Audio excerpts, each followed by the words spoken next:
So it is 2021 and the UK has entered a new era outside of the European Union. Britain's 11-month transition period is now over. The two sides' relationship is going forward defined by the recently negotiated trade deal.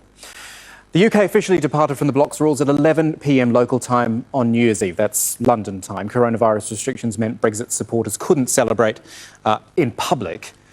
Since then, trucks have been hauling goods across the border to France under new customs rules since midnight. It means facing more bureaucracy and potential delays. Prime Minister Boris Johnson delivered a message of national unity, though, at the end of this lengthy divorce, which has exposed rifts between the UK's four nations. This is an amazing moment for this country. We have our freedom in our hands, and it is up to us to make the most of it. And I think it will be the overwhelming instinct of the people of this country to come together as one united kingdom, England, Scotland, Wales and Northern Ireland, working together to express our values around the world, leading both the G7 and the COP26 Climate Change Summit in Glasgow. So let's start with Natasha Butler. She is at Calais in France. And Natasha, I guess today was the big day, but it's also, we've heard, in the UK, a public holiday, so maybe not the big volume of traffic coming across.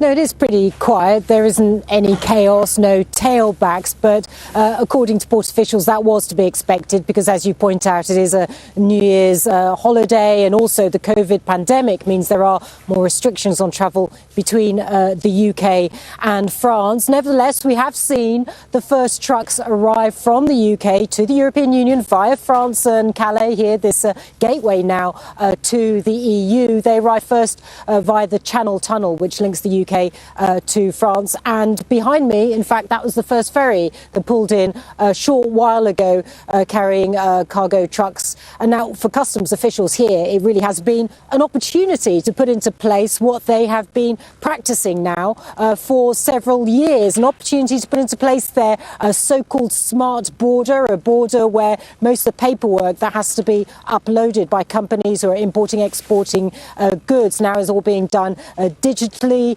Some nearly $50 million, I should say, has been spent on upgrading this port and facilities. Some 700 new customs officers have been employed. And what customs officials say they did was check papers, make sure all the new border formalities are in place. And that is what they will have to do now over the coming days and weeks, years, decades, because that is the new reality. They will have to check goods and products that are being imported and exported between these two countries from now on. OK, thank you. Natasha Butler is in Calais in France for us today. Thank you. Now we're going to go to Jonah Hull, who's in Brixham. This is in the southwest of England. Not front line, I guess, Jonah, as far as the border goes, but I can see from behind you the fishing industry is so important there. What have people been telling you?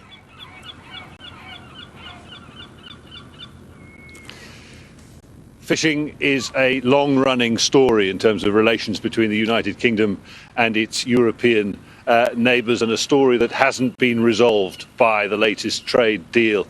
You've got to go back 350 years to 1666 for when the seeds of contention were first sown by Charles II, who gave Belgian fishing boats access to these waters in perpetuity. Well, much more recently than that, in the late 70s, when the UK joined the EU, that access, along with a system of quotas, was cemented in the common fisheries policy, a small sacrifice in terms of the size of fishing to the UK economy in return for much larger gains in terms of the single market. But the British fishing industry has been in decline ever since. That access was not evenly and equally shared. In fact, UK boats are only allowed to catch 38% of the fish in their own waters, most of that exported on to the European Union, making fishing absolutely central to any future trade deal, indeed vitally dependent on one. The problem is the deal they got is not the deal that they'd hoped for, nor indeed the deal that they'd been promised. Here's my report. An all-British catch landed at Brixham in Devon. These waters have been fished by British and European boats for centuries, making fish a totemic issue in the Brexit battle for sovereignty. But while British fishers were at the forefront of the march to Brexit, the promise of winning back control of their waters has been broken. A small increase in quota after a 5-year transition period, some EU access retained. Many here feel they were the price to be paid for a UK-EU trade deal. It's not what we wanted. It's not what we asked for. I think we all knew deep down that we'd get shafted, used as a lever, but I don't think we all thought it would be this bad.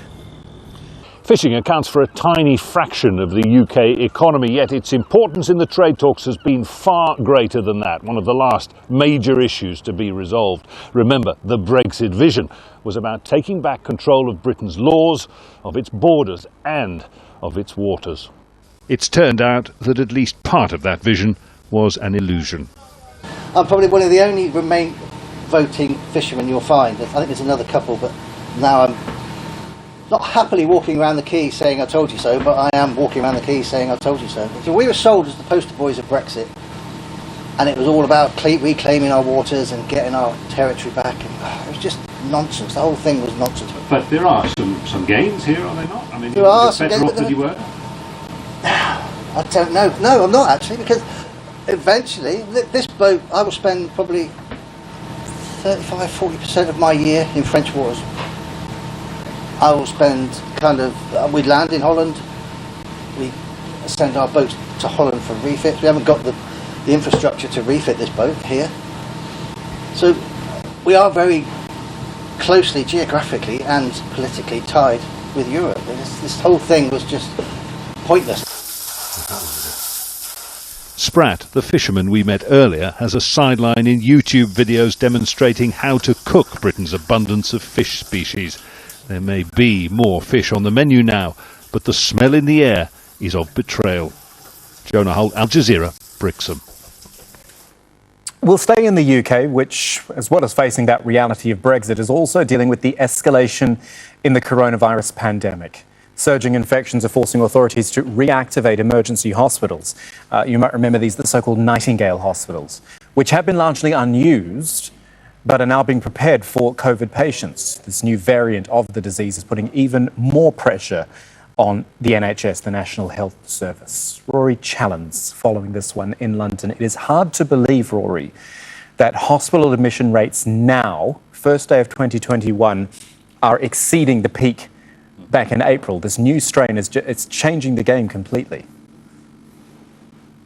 Yeah, hard to believe, but it is true, and the situation is pretty grave across the country, across the hospital sector.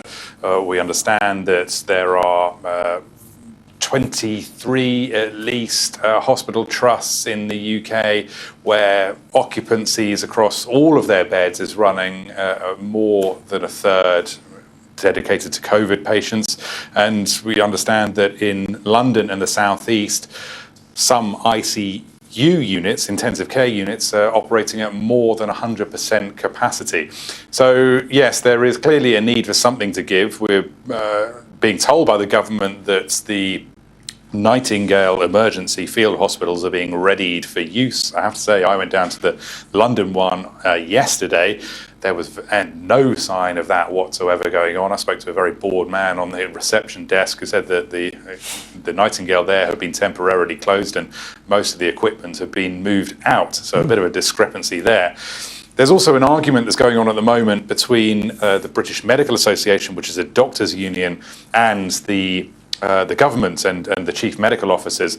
The BMA is saying that what the government is doing with its prioritisation of the first dose of the 2 vaccines that are currently cleared for use in the UK is wrong. Essentially what the government is doing is saying we're going to postpone the second jab of these vaccines and get as much of the first jab into people as possible. So people are being informed who've had their first jabs already of the Pfizer vaccine that they shouldn't bother showing up for their scheduled second injection, that that's being postponed indefinitely, but up to 3 months.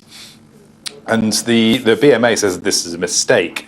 But the government's perspective is, look, if you prioritise the first jab, then that at least gives coverage to as many people as you possibly can. Get that injection into as much of the population as possible, and they will have some coverage. It may only be 70%, it may be more, but that's better than having sections of the population left unimmunised. And that's the thinking behind it, but it's causing a bit of a row at the moment. Thank you, Rory Challens, for that update from London. In the news ahead, facing a devalued currency and tough sanctions, Cubans find a way to help their families back home. Australian girl, let us rejoice, for we are young and free. And Australia advances into a new year with a new national anthem. We'll look at what's behind that change.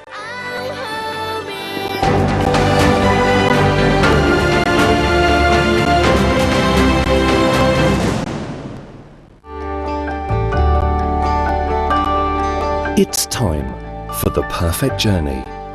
The weather, sponsored by Qatar Airways.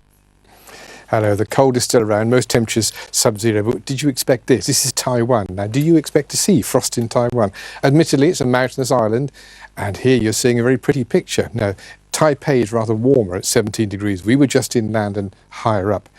And although temperatures are slowly on the rise, we've still got plenty of showers generated in eastern Taiwan and the sunshine doing its work, albeit slowly, giving Hong Kong 16 degrees. But we're still 4 below normal, more or less, in Seoul, and still plenty of snow to be found in Honshu and Hokkaido for the next 2 days, despite the fact the wind is generally weakening. And temperatures are trying, but not succeeding to come up.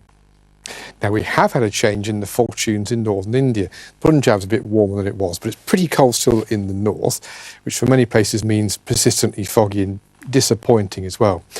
But although the fog doesn't tend to lift for very long, just a few hours each day, this disruption in the pattern taking place now and in the forecast could be good news. So although you've got proper rain further south, this is just occasional showers dotting around. And you know what that does. That tends to stir up the air, improves the air quality, and tends to get rid of the fog. The forecast for Delhi, though wet, is a little different to now. The weather, sponsored by Qatar Airways. Water scarcity has become a major global issue. The demand is going straight up and the supply is going straight down, turning an essential natural resource into a commodity traded for profit. Just because it's life doesn't mean it cannot be priced. What about the guy that can't afford it? That guy still needs water. Aljazeera examines the social, financial and environmental impact of water privatisation. Lords of Water on Aljazeera.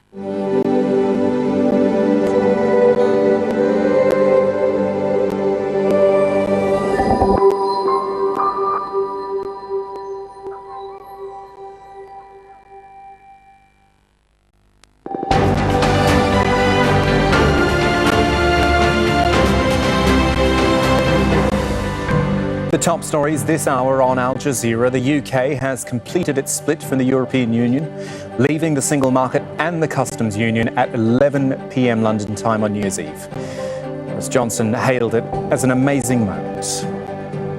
He's having to deal with COVID-19, though. Emergency hospitals being prepared in the UK now as the more infectious strain of coronavirus puts pressure on existing facilities. There are now more patients in hospital than during the peak of the outbreak in April.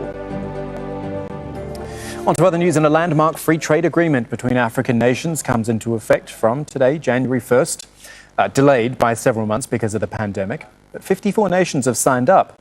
For now, it's being implemented in the 33 countries that have officially ratified it. Under this deal, tariffs on 90% of goods will be eliminated. The World Bank says it will increase the continent's income by $450 billion by the year 2035. The agency also says Africa's exports, mostly in manufacturing, will get a $560 billion boost. This agreement will raise wages, especially for women, who account for more than 70% of cross-border traders. And the free trade agreement promises to lift 30 million Africans out of extreme poverty. We'll start with this report. Ahmed Idris in Niamey, Niger. Workers at this garment factory rushed to deliver thousands of face masks. The owner says more than 2.5 million were met here to help Niger control the spread of COVID-19. But as the Africa Free Trade Agreement comes into effect, he foresees trouble ahead for the continent's poorer countries. Small and poor economies will always be at a disadvantage. Hopefully, as time goes on, we can get special considerations. Otherwise, it will be difficult to compete. Businesses in poor countries may have their concerns, but overall, experts say the agreement will eventually benefit them. They believe the cheap cost of labor in these countries will attract more industries. Intra-African trade can spur industrial development. The level and pace of industrialization among African countries vary. Some will have advantage over others, but African countries need to buy and sell raw and finished products among themselves. Landlocked Niger currently imports most of its needs, from bottled water to food and machinery. From big retail to local markets, Niger is flooded with imported products. Because of its weak infrastructure and industrial base, the country will continue to depend on imports, making it difficult for local industries to grow. Experts say it's hard to see European and Asian multinational companies giving up the trade advantage they've held in Africa for a century. Products from Europe, Asia and Africa's larger economies line the shelves at Niamey's biggest retail monopoly. Consumers prefer these brands. Traders say there won't be many local goods on store shelves unless government steps in. We should be given support. Government should facilitate easy acquisition of land and loans from banks. But it's hard to see how governments on the continent can do that without breaching the protectionism rules of Africa Trade Agreement and the World Trade Organization. Ahmed Idris, Aljazeera, Niamey. More with Mohammed Ado, who's reporting from the Kenyan capital, Nairobi. Just interested, Mohammed, in some of the background here, where this came from, who's made the drive, and when the rest of the countries will all sign up to it. Well, Kamal, it's long been the dream of African countries to have more trade between themselves, and this has been one of the dreams of the Organization of African Union, which was established in the 60s, and then the African Union, which took over from the OAU, also adopted this as one of its main objectives.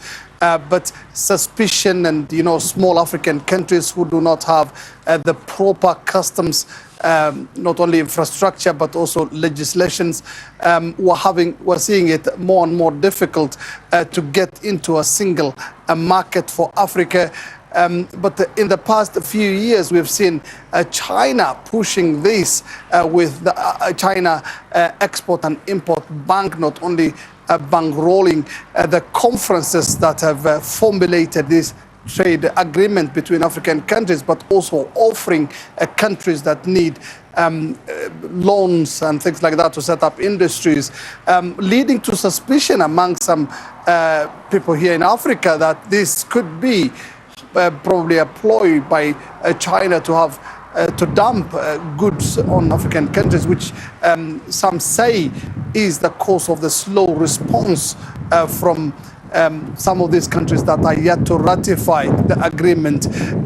Yes, this is going to be transformative. African countries have got a combination of $2.6 trillion output, and more trade between them will benefit them.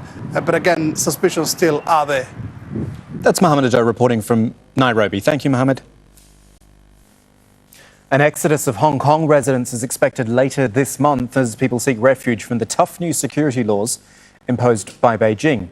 From the end of January, residents from the former British colony can now move to the UK for up to 5 years and then apply for residency. Adrian Brown has more from Hong Kong.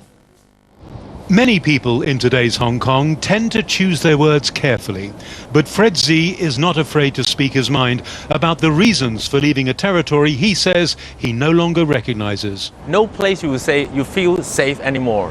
Everywhere, when you see police, actually you will get tense. That's why, especially as a parent with kids, it worries me a lot. Fred hopes to soon join his family in the nearby democratic island of Taiwan. He owns a market research company. Another skilled worker who doesn't want to go but says he has to. That decision motivated by concerns over the new national security law, especially its impact on academic freedom. When the children come to home, you need to know what lessons that they had in school. It makes you very tired to always worry about your kids being brainwashed. He took part in protests demanding political reform, demonstrations that often turned violent. Amid the subsequent campaign against dissent, other families are also opting to leave. This one asked not to be identified because the father's worried about the repercussions of speaking out. They've taken up the British government's resettlement offer and will soon leave their home for the last time. There is nothing to make me stay in Hong Kong.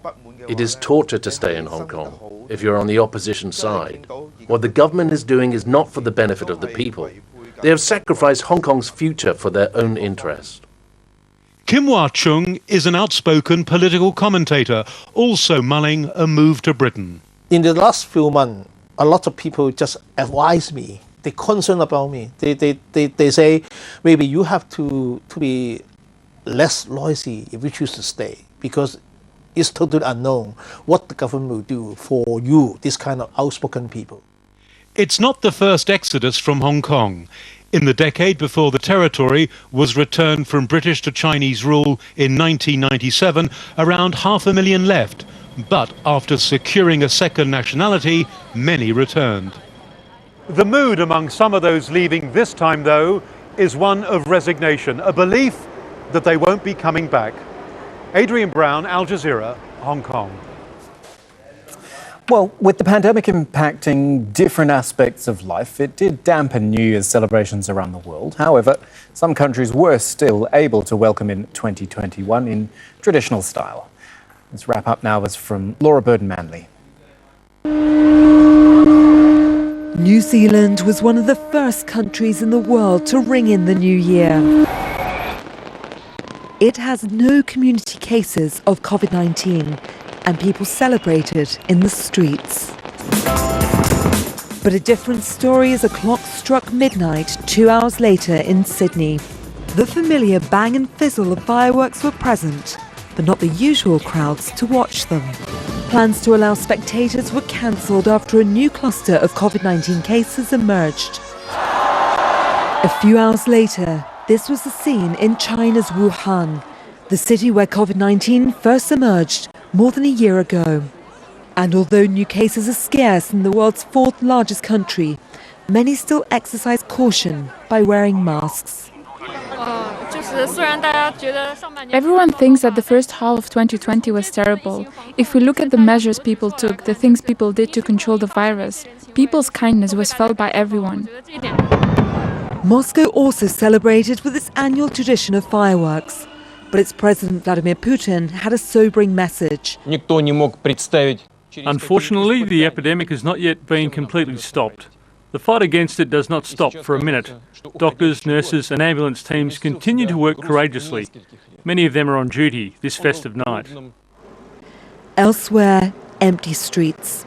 In Istanbul, many stayed at home.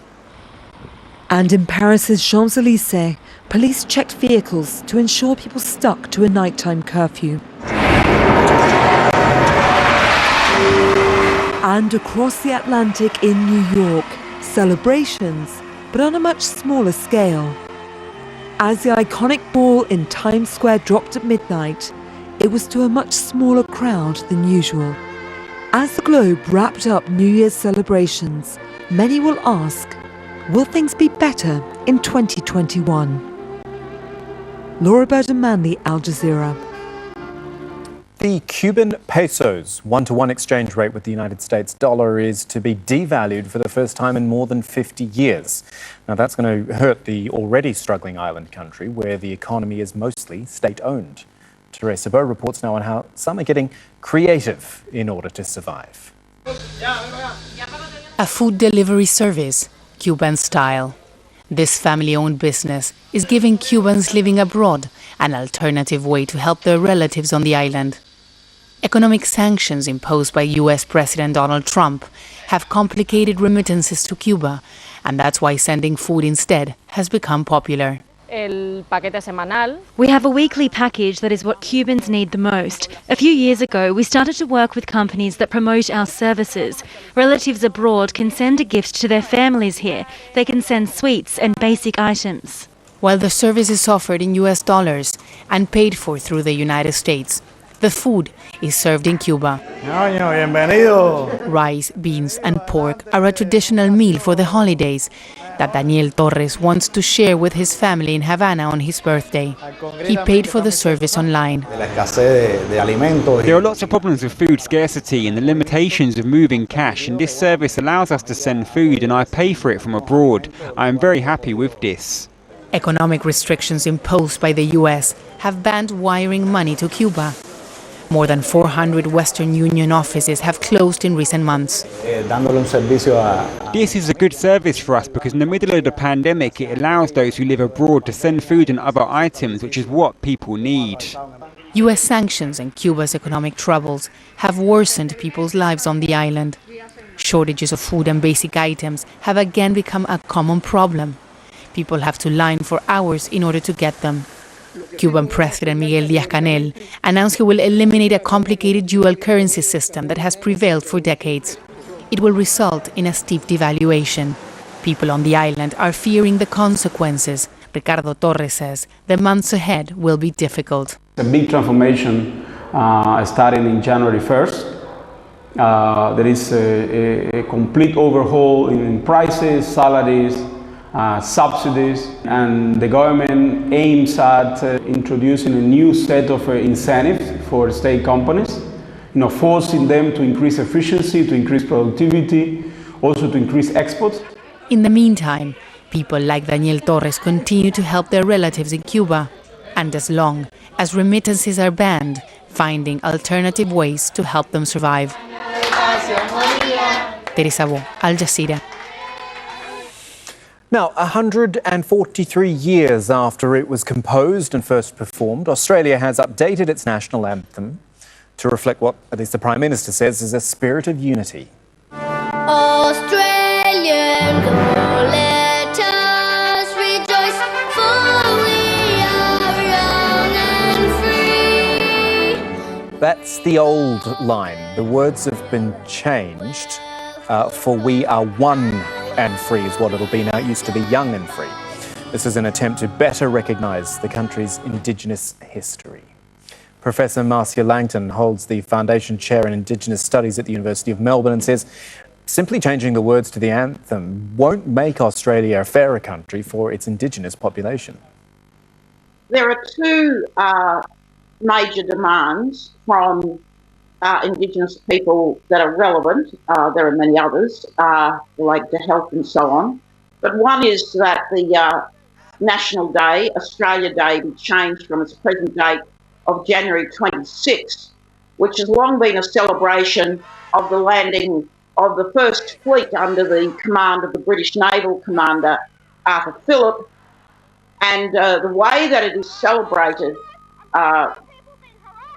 for Indigenous people is really a celebration of genocide. And so the other protest is related to the need for constitutional reform, because we have been excluded from the Constitution since 1901, and since two minor amendments in 1969 we exist as an absence from the Constitution, so we've never been included. And so one word changed in the national anthem is not going to make a difference to a celebration of genocide on January 26th, nor to our absence from the Constitution.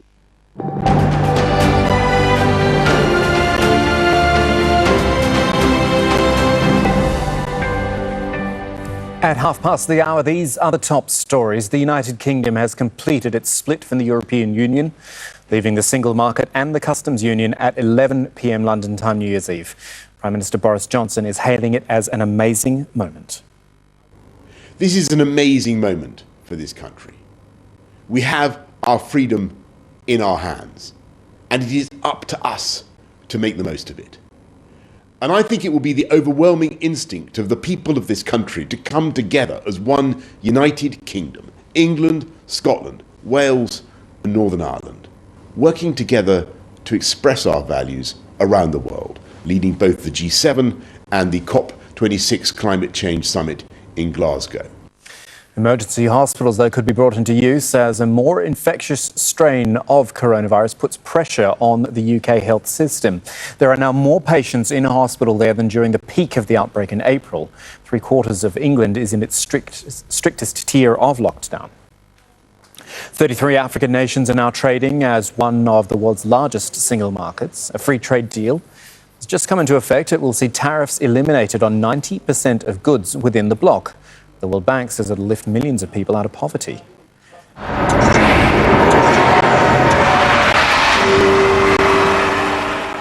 Despite the difficulties of 2020, many people have been celebrating the new year on a much smaller scale.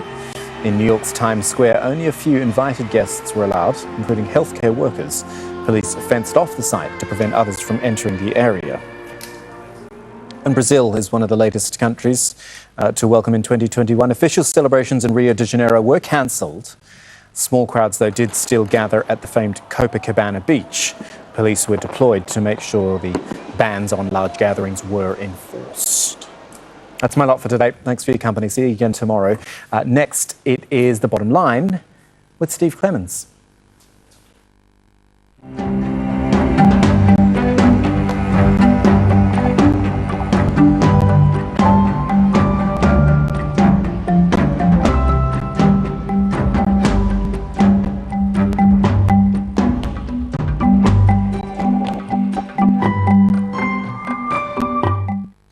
I'm Steve Clemens, and I have a question.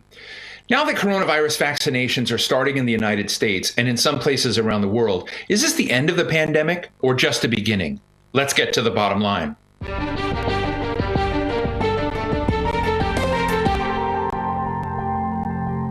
After a year that shook humanity to its core, forcing people to rethink their basic social interactions and decide on a daily basis what risks they're willing to take, vaccinations have been discovered and they're finally being deployed. But what happens now? The United States still has the highest number of infections and deaths in the world, and the numbers just keep climbing. Almost 19 million Americans have been infected. At the moment of this broadcast, more than 121,000 Americans are in hospitals. The death toll has eclipsed that of every other country, with more than 330,000 families grieving the loss of a loved one. Scientists warn that this holiday season, we're going to see even bigger spread of infections, and that we should brace ourselves well into the next year. So when are things going to get under control? Today, we talk with one of America's preeminent scientists, Dr. Anthony Fauci. Dr. Fauci, you don't need an introduction, but please bear with me as I tell our audience that you've been head of the National Institute of Allergy and Infectious Diseases since 1984, and now you've agreed to become the chief medical advisor for incoming President Joe Biden. Do you see a light at the end of the tunnel in this? What should Americans be thinking and doing right now? What's your message to them? Well, Steve, there's certainly light at the end of the tunnel, but it's interesting. It's bittersweet because we are still here in the United States in the middle of the worst possible situation where we have a couple of 100,000 cases per day. We have about 2,000 deaths per day. And just yesterday, we broke yet again another record of hospitalizations with 121,000 people hospitalized for COVID-19. So we are in a very difficult situation. We are now in the middle of the Christmas, New Year's holiday. There had been significant travel. We've seen the pictures on TV of airports crowded, of people going to and fro for the holidays. And then there will be congregate settings where people go to dinners. So we can expect that things will likely get worse as we go into January from the standpoint of the lag that you usually see by a couple of weeks between cases versus hospitalizations versus death. Having said that, December, besides being the worst month that we've had throughout the outbreak, is the beginning of the era of vaccines, because we now have vaccines that are already being put into people's arms starting this month, and it will accelerate as we get into January, February, March, and April, with the priority groups being vaccinated. First, healthcare providers, people in nursing homes and those who care for them, then critical people in society, people over 75, and on and on. By the time we get to March and April, where I use the terminology, Steve, as open season, namely that anyone who wants to get vaccinated can get vaccinated. By that time, hopefully, we will have, by contractual arrangement, the hundreds of millions of doses that will be necessary to vaccinate, which, as I've been saying, we really want to aim at getting anywhere between 70 and 85% of the people in the country vaccinated. So, again, challenging times right now as we speak, but encouraging times because vaccines are starting to be rolled out. How would you fix this so that when America and the world is hit by the next pandemic of this sort, we're better prepared, not just in science, but also the practice of doing the things we need to do? Well, there are certain things that we want to continue and certain things that we want to dramatically improve, Steve. It's clear, as you mentioned correctly, the one shining light through all of this was the fruits of the science. The fact that given the brand new technologies of platform technology for vaccines, the ability to utilize infrastructure of clinical trial networks that were set up decades ago for HIV. You might recall we put so much investment years ago, and the fundamental basic science that made vaccines successful. So in the future, if we continue the support of basic and clinical biomedical research so that we will have the most up-to-date scientific advances on our side, that is important. The thing that we really need to do much better on is the public health preparedness, namely build the public health at the local level infrastructure so that when you're talking about identification, isolation, contact tracing, it can be done in an effective way. The other thing is to realize the importance of consistency of messaging, the importance of centrally, I wouldn't say controlled, but centrally involved. One of the things that we did, we left a lot of responsibility on the states who, did it variably. Some did it much better than others. And we didn't have a consistent response through the country. That we've got to fix. We've got to make sure that we have consistency, because when you're dealing with outbreaks, pandemic outbreaks, even though you respect the individuality of the states, there needs to be a consistency in what you do and how you do it. One of the things that's come up is the mRNA platforms, if I'm describing them correctly, that have been a key part of developing these vaccines. You've worked on viruses after viruses, Zika, Ebola, HIV. And the question is, does this now open a gateway to go back and look at this library of other viruses that we continue to struggle with and get